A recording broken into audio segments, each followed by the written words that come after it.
मैं हूं मोइन शेख और आप देख रहे हैं मुमरा टाइम। दोस्तों, जैसे कि आप सभी लोग जानते हैं कि पिछले दिनों वसीम रिजवी ने जिस तरीके से इस्लाम के खिलाफ एक घटिया हरकत की थी, उसने सुप्रीम कोर्ट के अंदर एक याचिका दायर की थी और उसने अपनी इस याचिका में कहा था कि कुरान शरीफ के अंदर कुल ऐसी 26 आयतें जो पूरी दुनिया के अंदर आतंकवाद को बढ़ावा देती है, लिहाजा उन 26 आयतों को कुरान शरीफ से निकाल देना चाहिए, ऐसी उसने मांग की थी सुप्रीम कोर्ट में। उसकी इस घटिया हरकत का न केवल भारत में बल्कि पूरे विश्व में उसका विरोध हो रहा है। लोग एहतजाज कर रहे हैं, सड़कों पे भी उतरे हैं। और उसी संदर्भ में आज यहाँ कौसार रशीद कंपाउंड में जहाँ हम इस वक्त खड़े हैं, यहाँ के स्थानीय लोगों ने भी वसीम रिजवी का कड़ा विरोध किया। उसकी घटिया हरकत के खिलाफ यहाँ पे वसीम रिजवी के खिलाफ नारेबाजी की। उसके जो पोस्टर थे वो फाड़े गए और उसे पैरों से भी रोंदा गया। और इस मसले पे हमने जब यहाँ के लोगों से बात की वसीम रिजवी की इस घटिया हरकत पे, तो आइए देखते हैं इन सभी लोगों ने वसीम रिजवी के बारे में क्या कुछ कहा। तबस्सुम, आप क्या कहना चाहेंगे? आप पिछले दिनों जिस तरीके से वसीम रिजवी ने कुरान शरीफ के खिलाफ सुप्रीम कोर्ट में याचिका दायर की थी और उसका ये कहना था कि कुरान शरीफ की ऐसी 26 आयतें हैं जो दुनिया के अंदर आतंकवाद को बढ़ावा देती है, उसकी इस घटिया हरकत पे क्या कहना है आपका? उस शैतान मरदूद को कोई क्या बोले? उसको इतनी समझ नहीं है क्या? उसने कुरान पढ़ा नहीं है? उसको अगर नहीं मालूम है कुरान में क्या लिखा है तो एकदम उसको मायने के साथ पढ़ ले, नहीं तो यहाँ आ जाए, यहाँ के रशीद कंपाउंड के लोग उसको पढ़ा देंगे और उसको बताएंगे कि कुरान में क्या सही है क्या गलत है। हराम खोर है वो। कैसी उसने इतनी बड़ी बात बोला, किसी ने आज तक के अलीफ का वर्ड तक के यहाँ से वहाँ करने का नहीं सोचा। उसने 26 आयतों के बारे में बोल दिया, कितना नामाकुल है। उसको तो उसके हकीकत में उसको अच्छा हुआ उसके घर वाले भी उसको छोड़ के, वो उस चीज़ को यानी डिज़र्व करता था। बहुत अच्छा उसके साथ। और हमें प्रशासन से कहना चाहूँगी कि उस पर सख्त से सख्त कार्रवाई करें। उसके अलावा हम लोगों को ये मालूम पड़ा उसको सिक्योरिटी दी गई है, उसको सिक्योरिटी नहीं दी जानी चाहिए, उसको बीच रास्ते में खड़े होकर कत्ल कर देना चाहिए। आप क्या कहना चाहेंगे? आप जिस तरीके से वसीम रिजवी ने जो शैतानी हरकत की है, उसने कुरान शरीफ के खिलाफ सुप्रीम कोर्ट में जो याचिका दायर की है, तो क्या कहना चाहेंगे आप उसकी घटिया हरकत पर? वो शैतान के बच्चे को ऐसा है ना, बीच रास्ते में उसको खड़े रह के काट डालना चाहिए, क्योंकि उसने हमारे दिल को छेड़ा है। कुरान शरीफ इतनी पाकीज़ी चीज़ है, वो आया है आजकल का लौंडा साला काका है, काका नहीं। हाँ, और हमारी इतनी बड़ी चीज़ को ये चीज़ बता रहा है कि आतंकवादी तो वो खुद है।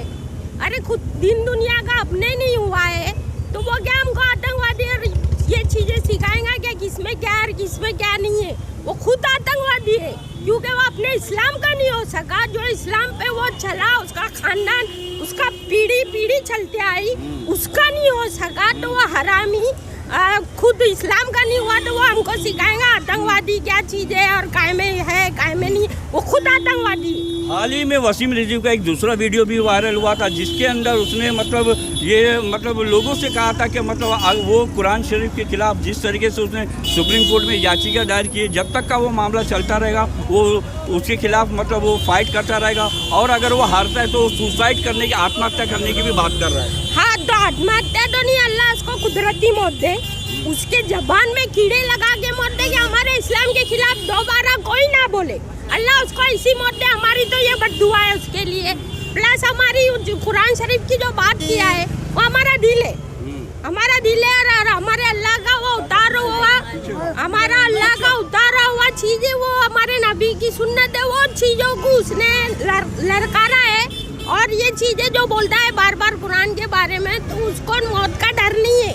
वो मरेगा इसी तरीके के, उसके बदन में कीड़े पड़ेंगे और साले को लात मारेंगी पब्लिक।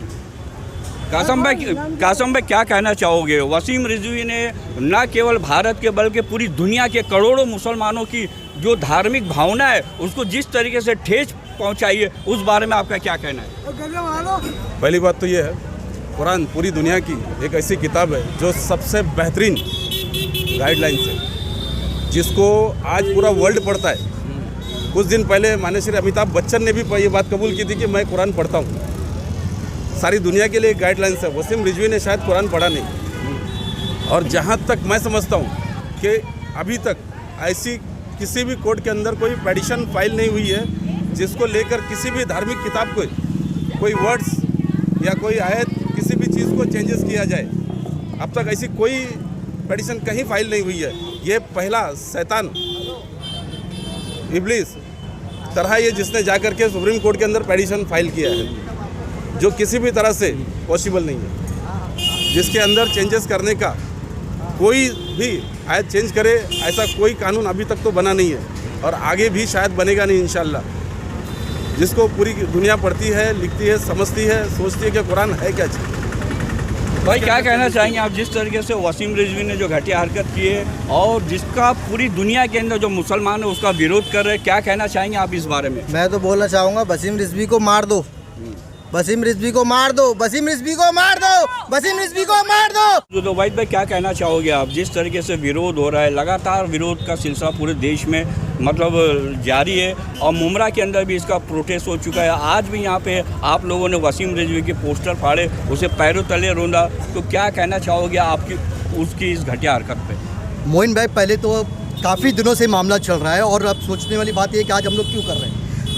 सिलसिला जो उसने जो बकवास किया, 26 आयतों की बात जो उसने की, कुरान शरीफ से हटाने की बात किया, उसके बाद सारे पूरे मतलब दुनिया में उसका एहतजाज हुआ, बल्कि उसकी कम्युनिटी यानी जो शिया कम्युनिटी से वो ताल्लुक़ रखता है उस कम्युनिटी ने भी अपने आप से उसको बाहर निकाल दिया, बिरादरी से बाहर निकाल दिया। यहाँ तक कि उसके घर वालों ने उसके घर से बाहर निकाल दिया, उसकी बीवी बच्चों ने उसको धुतकार के बाहर निकाल दिया। हालांकि ये बात बिल्कुल से, और यही चीज़ हम लोग भी चाहते थे कि जिस तरह की उसने हरकत किया है, जिस तरह के उसने 26 आयतों को कुरान से हटाने की जो बात किया है, तो हम लोग इसलिए खामोश थे। जैसे कि अभी पिछली बार जो फ्रांस में हुआ तो उसने जब आप सल्लम के जब कार्टून बनाने पर सर कलम कर दिया गया तो पूरी दुनिया के लोगों ने ये कहा कि ये नहीं होना चाहिए था, सर कलम नहीं करना चाहिए था, तो बहुत सारा एहतजाज किया। लेकिन आज जब हिंदुस्तान में जब वसीम रिजवी ने ये हरकत किया था तो पूरे हिंदुस्तान से, हिंदुस्तान की गवर्नमेंट से ये मांग की थी कि इसके खिलाफ कोई सख्त से सख्त कदम उठाया जाए, कोर्ट उसके खिलाफ कदम उठाए, यहाँ के जो हुकूमत है वो उसके खिलाफ सख्त कदम उठाए, ताकि वो ये जो अनाप शनाप बकता चला आ रहा है, यानी कि उसको जो सह मिल रही है वो ख़त्म हो। लेकिन ये सिलसिला इसलिए बंद नहीं हुआ कि यहाँ की गवर्नमेंट उसका फेवर कर रही है, उसको सिक्योरिटी दी जा रही है, जबकि मुसलमान चिड़ा हुआ है। अभी अगर ऐसे में कोई अगर मार दे तो उसके जिम्मेदार कौन होगा? वो इसी तरह से हॉल फॉल बकता रहेगा। वसीम भाई, वसीम रिजवी ने मतलब ये उसका ये भी कहना है कि मतलब इस्लाम जो है वो ताकत के बल पे तलवारों की नोक के ऊपर फैला है, उसका ऐसा भी कहना। तो उसके इस वक्तव्य पे आपका क्या कहना है? पहले तो वो साबित करें कि इस्लाम कब तलवार की अगर नोक पे अगर इस्लाम तलवार की नोक पर होता ना तो 800 साल जो मुगल ने यहाँ पर हुकूमत की थी तो पूरे मुसलमान होते और हिंदुस्तान का जो नाम है ना, भारत का जो नाम है वो आज मुगलिस्तान होता। लेकिन ऐसा नहीं था। यहाँ पर किसी ने मुसलमान, पूरी दुनिया के मुसलमान कभी भी पहल नहीं करते हैं। अगर वो एहतजाज करते हैं तो सिर्फ अपने प्रोटेस्ट करते हैं, सिर्फ इसलिए कि कोई अगर गलत बात होती है तभी, वरना आप सल्लल्लाहु अलैहि वसल्लम ने अपने ऊपर भी कितनी बातें हमको जो आप सल्लल्लाहु अलैहि वसल्लम की जो तालीमात है, उनकी तालीमात ये हैं कि अपने पड़ोसी के साथ अच्छे से रहो, दूसरे के मज़हब की इज्जत करो, हाँ जो हक है उसको दो लोगों तक पहुंचाओ, इस्लाम की जो सच्चाई है लोगों तक पहुंचाओ, इस्लाम में जो अच्छी बातें हैं वो दुनिया तक पहुंचाओ, ना कि तलवार के जोर। जितनी भी जंगें लड़ी वो हक और बातिल के बीच में थी। कभी भी मुसलमानों ने यह कोई भी साबित करके दिखाया कि पहला हमला मुसलमान ने किया। आप शासन प्रशासन से वसीम रिजवी को लेके क्या मांग करना चाहिए? मैं शासन प्रशासन से यही हाथ जोड़ के विनती करता हूँ, हिंदुस्तान के अंदर सब लोग मिलकर रहते हैं और हिंदू, मुस्लिम, सिख, ईसाई, आज तक किसी ने किसी के किताबों के बारे में, किसी धार्मिक किताबों के बारे में किसी ने सवाल नहीं उठाया।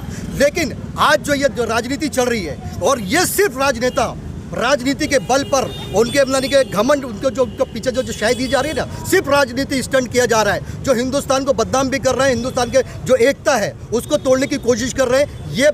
ये जो राजनेता जो राजनीति कर रहे हैं, दूसरे के धर्म से खिलवाड़ कर रहे हैं, एक दूसरे के धर्म को लड़वाने की कोशिश कर रहे हैं, लोगों के बीच में इख्तलाफ पैदा कर रहे हैं, ये सिर्फ और सिर्फ राजनेता लोग कर रहे हैं। और ये जो कुत्ता है ना वसीम रिजवी, ये कुत्ता जो है इससे पहले जो वक्फ बोर्ड की ज़मीन को खा गया, हाँ, कुरान की बात करता है। कुरान का तो अल्लाह ने उसकी हिफाजत अपने हाथ में रखी है। अगर इसको कुरान का इल्म होता, अगर इसने कुरान पढ़ा होता तो वक्फ बोर्ड की ज़मीन का बेच के खाता। इस कुत्ते को मरदूद को ये भी नहीं मालूम कि जिस जगह पर अल्लाह का हक है, जिसको मस्जिद का हक है, वक्फ की हुई ज़मीन को खाना नहीं चाहिए, ये भी कुरान की तालीमात है। तो उस कुरान की तालीमात तो क्यों नहीं अमल कर रहा? तो देखा दोस्तों कि किस तरीके से यहाँ के लोगों में, रशीद कंपाउंड के लोगों में आक्रोश फैला हुआ वसीम रिजवी को लेके। और कहीं ना कहीं ये ऐसा पहली बार नहीं हुआ कि वसीम रिजवी ने इस्लाम के शान में गुस्ताखी की हो। इसके पहले भी वो सहाबा कराम की शान में गुस्ताखी कर चुका है। उसने एक फ़िल्म भी बनाई थी जिसमें उसने इस्लाम को मतलब टारगेट करने की कोशिश की थी। गर्ज ये कि समय समय पे वो ऐसी हरकतें करते रहता है, लेकिन अब तो उसने हद ही कर डाली। कुरान शरीफ के खिलाफ उसने सुप्रीम कोर्ट में जो याचिका दायर की है और अपील भी की है कि मतलब कुरान शरीफ की जो 26 आयतें हैं ये पूरी दुनिया के अंदर आतंकवाद को बढ़ावा देती है और इन कुरान शरीफ से इन 26 आयतों को हटा देना चाहिए। उसके इस घटिया हरकत से पूरे देश के अंदर गम और गुस्से का माहौल फैला हुआ है। पूरी दुनिया में इसके खिलाफ एहतजाज हो रहे, लोग वसीम रिजवी के खिलाफ सड़कों पे उतर आए। उसी तरीके से आज यहाँ रशीद कंपाउंड में भी एक प्रोटेस्ट किया गया। वसीम रिजवी के फोटो जो पोस्टर वो फाड़े गए, उससे पैरों से रोंदा गया। कुल मिला के काफ़ी आक्रोश भरा माहौल था यहाँ का रशीद कंपाउंड का। कैमरामैन रिजवान शेख के साथ मैं मोइन शेख, मुमरा टाइम्स के लिए।